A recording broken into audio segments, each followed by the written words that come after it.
Le doy la bienvenida a Kenneth Smith, invitado en este programa ya en otras ocasiones, parte relevante en el equipo de negociación del TEMEC, con un tema que es ciertamente relevante, Ken. El presidente López Obrador, apenas al inicio de esta semana, anunció desde la mañanera que enviará una iniciativa para desaparecer a los órganos autónomos. Habla de la Comisión Federal de Competencia Económica, la COFESE, habla del Consejo Regulador de Energía, el CRE, habla del INAI, que es el Instituto Nacional para la Transparencia, la Protección de Datos, habla del IFT, el Instituto Federal de Telecomunicaciones, entre otros.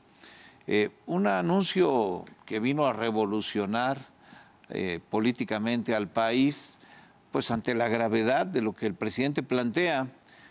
Probablemente no pasará en el Congreso porque requiere mayoría calificada, pero el solo hecho de que el presidente descalifique a estos órganos autónomos y plantee su desaparición es un asunto grave para el gobierno mexicano.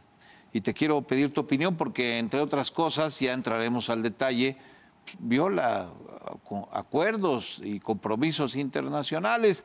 En esta te doy la bienvenida, buenas noches antes que nada, y en esta primera participación te pediría que me des tu punto de vista acerca del planteamiento presidencial.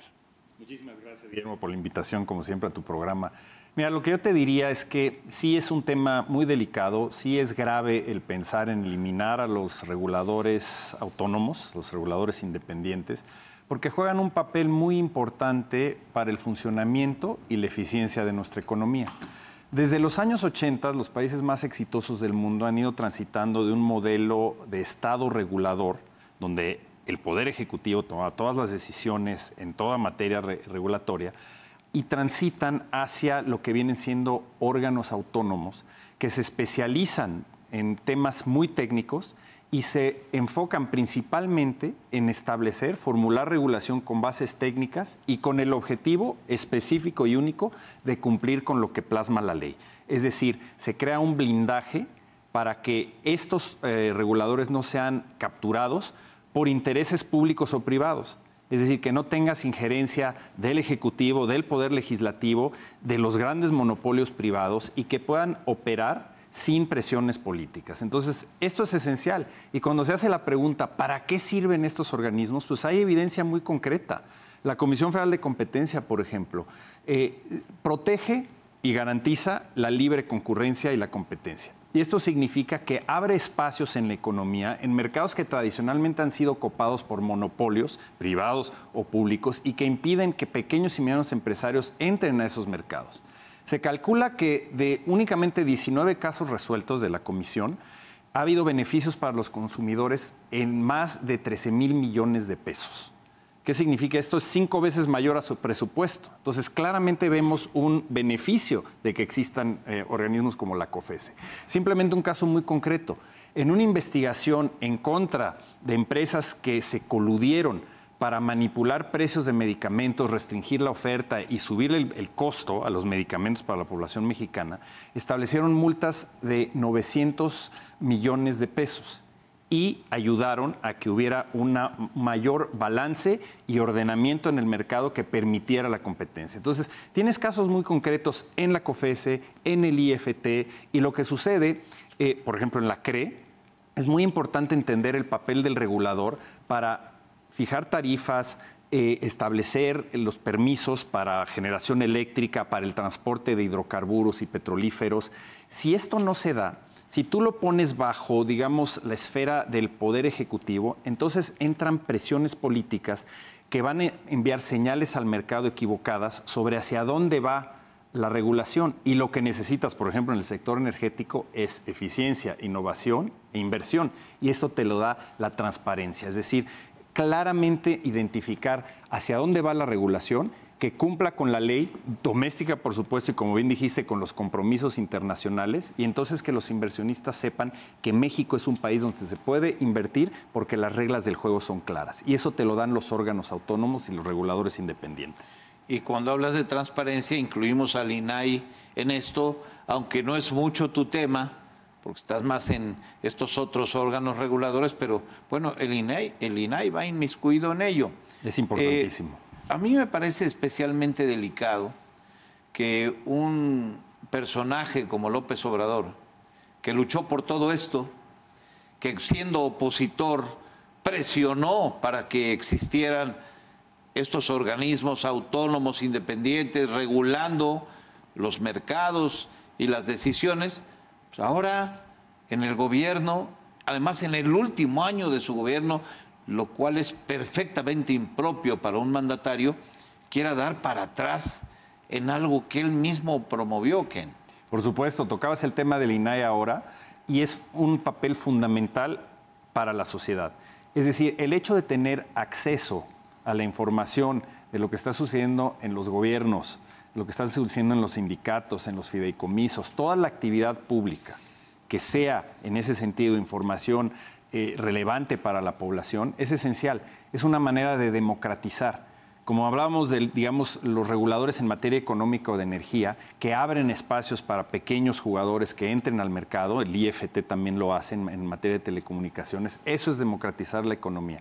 Y el papel del INAI, no se diga de un instituto electoral como el INE, el papel fundamental que juega, tienen que estar aislados de injerencia política.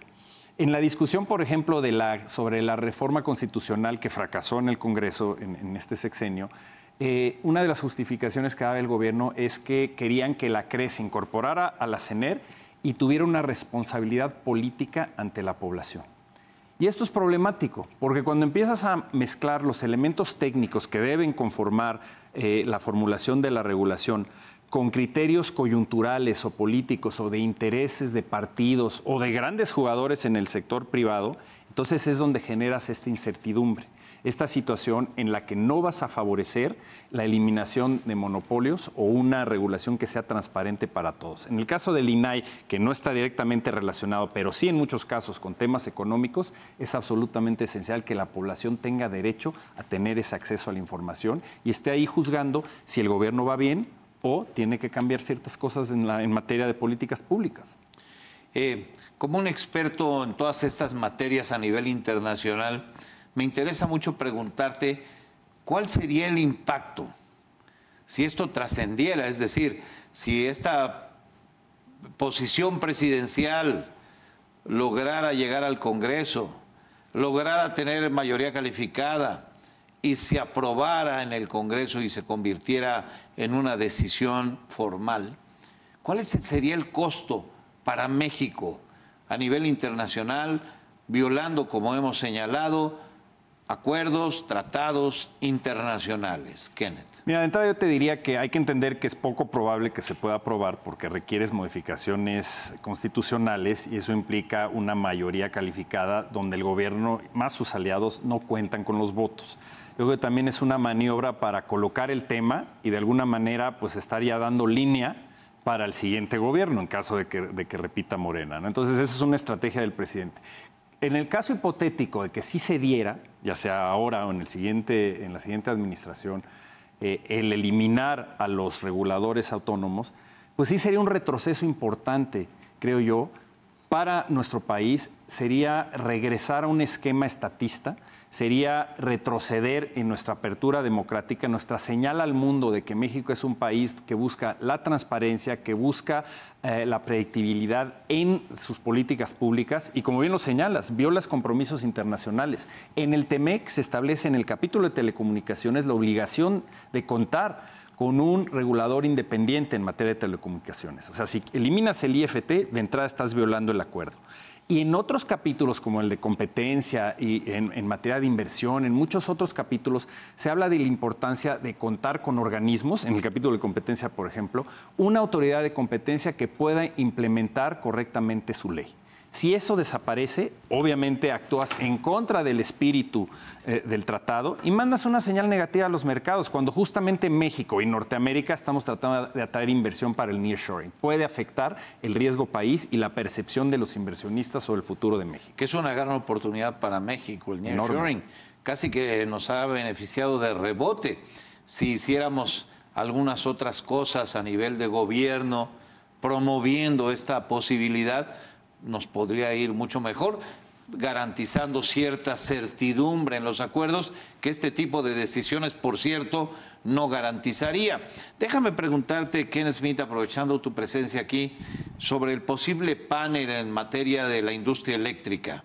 Parece muy inminente que Estados Unidos vaya a dar un paso hacia adelante en la solicitud de un panel internacional por el tema de la energía eléctrica derivado de la ley, de las modificaciones a la ley de la industria eléctrica planteadas por el gobierno mexicano, que han quedado en un impasse, pero sin una solución, Ken. Es correcto. Y es impresionante que a pesar de que Estados Unidos desde octubre del año pasado, cuando concluyó el periodo de consultas dentro del marco de solución de disputas del TEMEC, ya podría haber solicitado el panel arbitral, no lo ha hecho. Y no lo ha hecho, pues podemos lucubrar algunas ideas de por qué. Yo pienso que está relacionado con el hecho de que conforme nos acercamos al final de la administración, está escogiendo sus batallas Estados Unidos, siente que en materia energética va a ser muy difícil que cambie de opinión el presidente López Obrador, es algo que está muy cercano a su ADN en materia de tratar de favorecer a los monopolios Petróleo estatales, petróleo, electricidad, justo contra lo que va la COP28, ¿no? Y es un tema, es un problema para Norteamérica que no vayamos en la misma dirección los tres países en términos de la transición energética. Estados Unidos y Canadá sí, nosotros no. Y el tema es que Estados Unidos ya lanzó, digamos, la primera piedra en materia de un panel en materia de maíz transgénico, que es muy importante políticamente allá, las exportaciones de maíz a México, uno de sus principales mercados. Panel abierto. Ese ya inició, se espera la resolución, inclusive cerca de la fecha de la elección presidencial en México. Y no nos eso va a ir puede ser bien. un factor. Es altamente probable que los perdamos porque no hay evidencia científica, como ha argumentado el gobierno, de que te pueda hacer daño consumir productos de la biotecnología agrícola. Y Estados Unidos no quiere entrar al panel de la industria eléctrica. En energía no ha querido entrar por ahora, está obviamente calculando si conviene entrar en una batalla más con México o buscar mayor cooperación, como lo hablaron los presidentes ahora en la cumbre de APEC en materia de migración y seguridad. Pero ojo, vienen las elecciones, ya vienen las elecciones primarias en Estados Unidos y los republicanos están presionando mucho a la administración Biden diciendo que son débiles en materia comercial. Entonces, esto podría cambiar ese tablero de juego y hacer que la administración Biden finalmente solicite este panel, lo cual sería una pésima noticia para nuestro país. ¿También lo vamos a perder?